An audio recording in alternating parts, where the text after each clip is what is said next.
if you were to give everyone some action steps today, how can they access their joy internally? I would say the first thing to do is stop the game of compare and despair. I think in the current way we live our life, it's easy to go on social media and see everybody else out there traveling, celebrating, living their best life. And you think, like, oh, what am I doing wrong?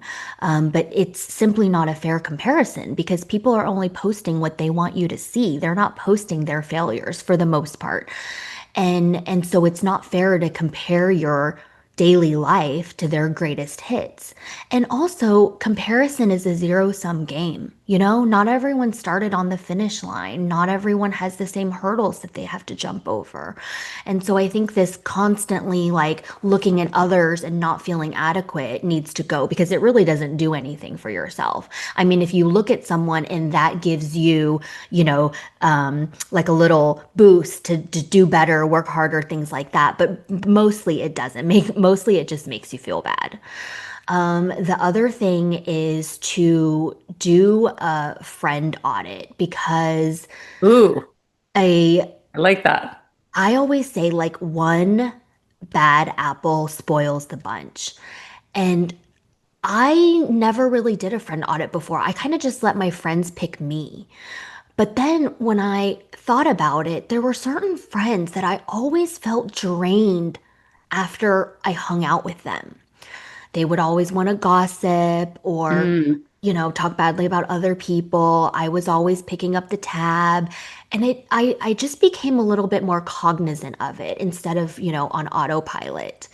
And I really had to do a friend audit and make my circles smaller, like you said, concentric circles. I have my innermost circle, and then this one used to be so big. I had so many friends. But then I realized I don't actually have that many friends, and I shrunk my circles, which allowed me more time and energy to hang out in that inner circle. Ooh, I like that. Yeah. The thing that's hard though is like life is about comparison, unfortunately. It's set up like that with Instagram. Like, do you still use Instagram? Oh yeah, I'm on Instagram all the time, but I think the way you use technology dictates how you feel from it. At the end of the day, all these social media apps, technology, they're tools. They're supposed to be tools to help us communicate and learn and be entertained. But some people are not using it the right way, Like I always say to my clients that I coach, like, how do you feel after you scroll Instagram for 15 minutes? Do you feel bad about yourself, inadequate, jealous? Like, what are the feelings that you have? Because Mm. when I scroll Instagram, at night after my kids go to sleep, like I'm laughing, I'm learning something, I'm Mhm. making a new friend or in my DMs communicating with someone new. So I feel good. So I think we need to change the way we use the tools. I love that. I feel like when I do use Instagram, which is very rare now, I feel good after because I'm getting like recipe ideas or I'm getting, health tips or parenting tips, like my favorite thing, because there's so many things that I've learned to help parent Athena better. So I feel like I'm pretty good. The only thing that's tough is all the marketing where it's like, you need this. And you're like, oh shit, do I need that? I cannot tell you the amount of crap that I have bought on TikTok Shop because it was late at night and there was an interesting thing and I bought it. Like it's Yeah. so much crap. I haven't been on TikTok and I mean, I can't even like count. The only thing I still do is Instagram. And even when I got my new phone, I never put Twitter back on Oh because I yeah, used to go onto Twitter for the headlines just to see like what was happening. right. And I was like, you know what? Let me just see what happens if I don't put it back on. And at first I was kind of wanting it because I was addicted. And now I'm like, does it really matter? Yeah, All right, I'll find out if there was an earthquake or I'll find out if like the world is ending. I'll find out. right. I think it's giving me more time back with Athena too. Yes. Yeah, we all need to put our phones down. I set a timer for when I scroll so that an hour doesn't go by and, I set a timer on my phone and when Do it you? goes out, I'm like, "Oh, we're done for the day." I love that. What a Yeah. great way to do it. Yeah. Um, Reality TV. So you go from being a doctor, um, and and your health stuff to jumping into the world of reality TV. What did that do to your psyche, to your health, to your life? I've had everyone on the show over the years, whether it was my Sirius XM show or whatever, and I'd always ask, like, how would I do? And they're like, oh, we'd eat you alive. I'm like, I know, I can't, I could never. Yeah. I had no idea what I was getting into. I was blissfully naive. I literally thought that I was going to go on this show and make new friends, and Bravo would pay for us to go on a fabulous trip, and that was about it. Looking back now, like that sounds so absurd. It's bordering on stupidity. Like, what was I thinking?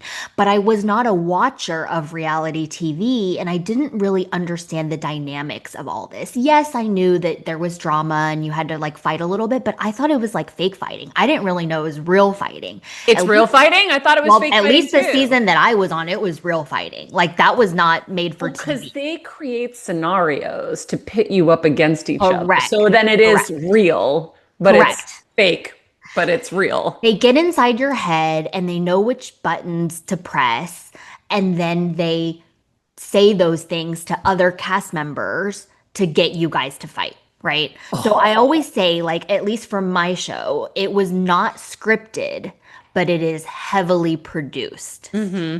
Yes, they're always whispering in your ear. Okay, so what was that like? It was terrible. I hated it. I hated it. Halfway, oh, not even halfway. I think 3 weeks into filming for Real Housewives, I tried to quit.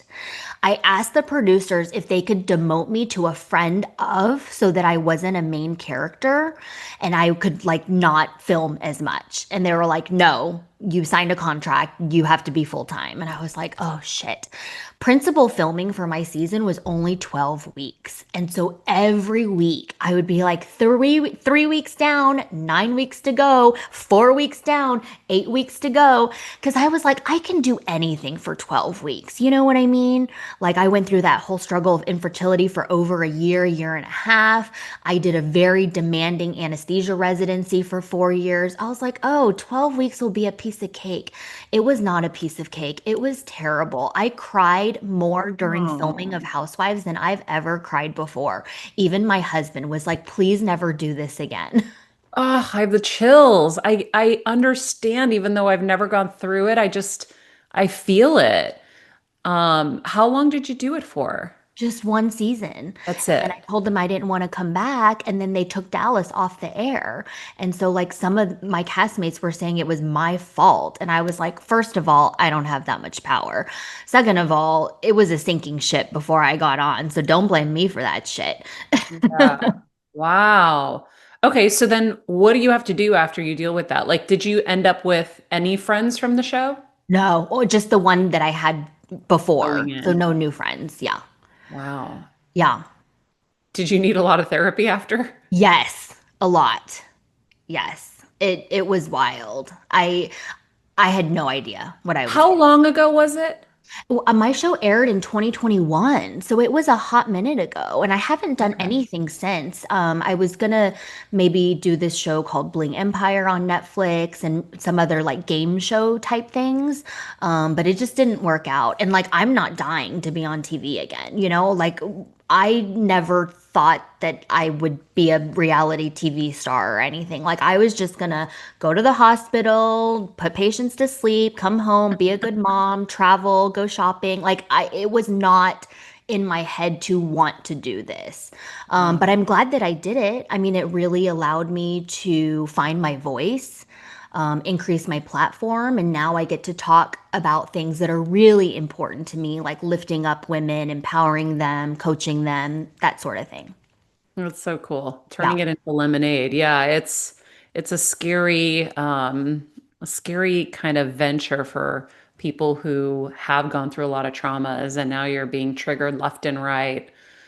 I can't even imagine. I'm like, never, never, never. There was some thing that came through. I go, no freaking way. I don't, I will never. Nope. Hey, Heal Squad. We have been on quite the journey together, and we're hearing from so many of you just how much this show is helping you heal and get better, and it makes us feel so good. We love, love, love it, and we just ask that you don't keep it to yourself. Spread the message and share the show or your favorite episode with your friends. And if you want to help us even more, you can leave us a 5-star rating and a comment on Apple Podcasts or Spotify, and follow us on Instagram at Heal Squad. You can also DM us anytime because we love connecting with you. And finally, you can also join us on Patreon for our monthly live heal events with world-class healers and ad-free episodes exclusive only to Patreon and our Super Heal Squad for as little as $10 a month. So go to patreon.com/Heal Squad to join. Getting better isn't easy, friends, but as I say all the time, it's a whole lot easier if we can do it together. We love you all so much, and we love doing this thing called life with you.